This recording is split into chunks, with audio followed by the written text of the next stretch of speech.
نحمده ونصلي على رسوله الكريم أما بعد أعوذ بالله من الشيطان الرجيم بسم الله الرحمن الرحيم ذلك الكتاب لا ريب فيه هدى للمتقين وقال النبي صلى الله عليه وسلم خيركم من تعلم القرآن وعلمه الہی رونق اسلام کے سامان پیدا کر الہی رونق اسلام کے سامان پیدا کر دلوں میں مومنوں کے الفت قرآن پیدا کر صدر محترم اسٹیج پر رونق افروز بزرگان دین اور حاضرین جلسہ آج کی اس محفل میں اور آج کے اس مبارک اجلاس میں میرا موضوع صحبت کہ دنیا کی سب سے پاکیزہ اور مقدس کتاب قرآن پاک ہے. ہمیں چڑھتے سورج کی طرح یقین ہے کہ اس کا ایک حرف سچا اور صادق ہے. وہ قرآن پاک جس کی زبان مقدس، بیان مقدس اور جو فصاحت و بلاغت کا ٹھاٹھے مارتا سمندر ہے، جس کے متعلق ارشاد ربانی ہے. قرآن وہ کتاب ہے جس کے صادق اور برحق ہونے میں کوئی شک و شبہ نہیں، اور جس کے بارے میں محسن انسانیت قدر پاک صلی اللہ علیہ وسلم نے ارشاد فرمایا کہ تم میں سب سے بہتر وہ شخص ہے جو قرآن کو سیکھے اور سکھائے. دعا کیجیے خداوند قدوس ہم سب کو قرآن پاک کے دولت سے مالا مال فرمائے. نوجوان دوستو، قرآن پاک رب الجلال کی طرف سے عطا کرتا ہوا عظیم تحفہ ہے جس نے 23 برس کے قلیل مدت میں پورے عالم میں وہ انقلاب برپا کر دیا کہ بڑے سے بڑے فصحا، بلغا، ادبا اور شعراء حیران و زدہ رہ گئے، جس کی آیتوں کو سن کر پتھر دل موم ہو گئے.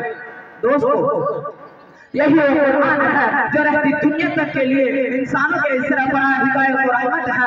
یہی وہ قرآن ہے جس نے رسول کی رسالت کو آزاد بخشا. یہی وہ قرآن ہے جس نے پسندہ قلوب کو تازگی بخشی. ہاں یہ وہ قرآن ہے جس کی برکت سے جنات و شیاطین کا آسمانوں پر جانا بند ہوا. یہی وہ قرآن ہے جس کی برکت سے عزت و رفعت کے شامیانے بڑھ گئے. یہی وہ قرآن ہے جس کی بدولت عمر فاروق کو ایمان نصیب ہوا. یہی وہ قرآن ہے جس کی بدولت محبوب حقیقی کی رضا نصیب ہوتی ہے. یہی وہ قرآن ہے جو سچائی اور امانت داری کا درس دیتا ہے.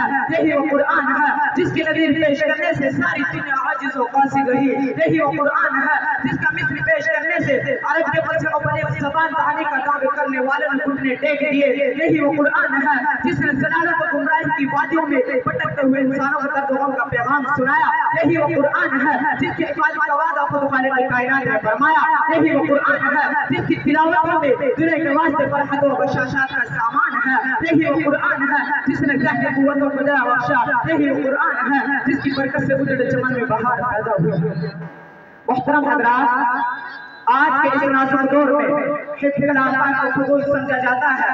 اس کے الفاظ رٹنے کو حماقت بتلایا جاتا ہے. کہا جاتا ہے کہ اس کا رٹنا اور بے سمجھے پڑھنا بے سود ہے. افسوس اس قرآن پاک کے بارے میں ہمارے خیال ہے کہ جس کے بارے میں شہنشاہ وطن تاجدار مدینہ جناب محمد رسول صلی اللہ علیہ وسلم نے ارشاد فرمایا اقرأ وارتقي ورتل كما كنت ترتل في الدنيا فإن منزلك عند آخر آية تقرأها. قیامت کے دن حافظ قرآن سے کہا جائے گا قرآن پڑھتا جا اور جنت کے درجوں پر چڑھتا جا اور ٹھہر ٹھہر کر پڑھ جیسے کہ تو دنیا میں ٹھہر ٹھہر کر پڑھا کرتا تھا. بس تیرا مقام اور ٹھکانہ وہی ہے جہاں آخری آیت پر پہنچے. یاد رکھو یہ قرآن دنیا کی سب سے بڑی نعمت ہے. اس زمین و آسمان، چاند و سورج، ستارے کو اس نعمت کا مقابلہ نہیں کر سکتے. یہ قرآن رب کائنات کا مقدس اور عظیم کلام ہے. اور کیوں نہ ہو جبکہ اسے اتارنے والا امین، جس کے ذریعے اتارے گا وہ بھی امین، جس ذات پر نازل ہو وہ بھی امین، جس مقام پر نازل ہو وہ بھی امین، جس مہینے میں نازل ہو تمام مہینوں سے افضل، اور جس رات میں نازل ہو ہزاروں مہینوں سے بہتر. اللہ کا مقدس اور پاکیزہ کلام تمام کلاموں سے افضل اور برتر ہے. حدیث پاک میں آتا ہے فضل کلام اللہ علی سائر الکلام کفضل اللہ علی خلقہ. اللہ کے کلام کو سب کلاموں پر ایسی ہی فضیلت ہے جیسے کہ خدا تعالی شانوں کو تمام مخلوق پر اللہ کا دلارا خدا کا پیارا نبی ارشاد فرماتے ہیں جس نے قرآن پڑھا اس پر عمل کیا اس کے والدین کو کل قیامت کے دن سورج سے بھی زیادہ روشن تاج پہنایا جائے گا. اور کرنے کا مقام ہے کہ جب والدین کو اس غیر قدر انعام سے نوازا جائے گا تو خود پڑھنے والے کے مقام اور برتر پر معلوم ہے. حضرات، میں ٹائم کم ملنے کی وجہ سے اپنی تقریر کو پورا نہ کر پایا، اس لیے جو غلطی کوتاہی ہوئی ہو اللہ تعالیٰ اسے معاف فرمائے، آمین آمین۔ وما علینا الا البلاغ۔ بھائی آگے آ جاؤ دوستو۔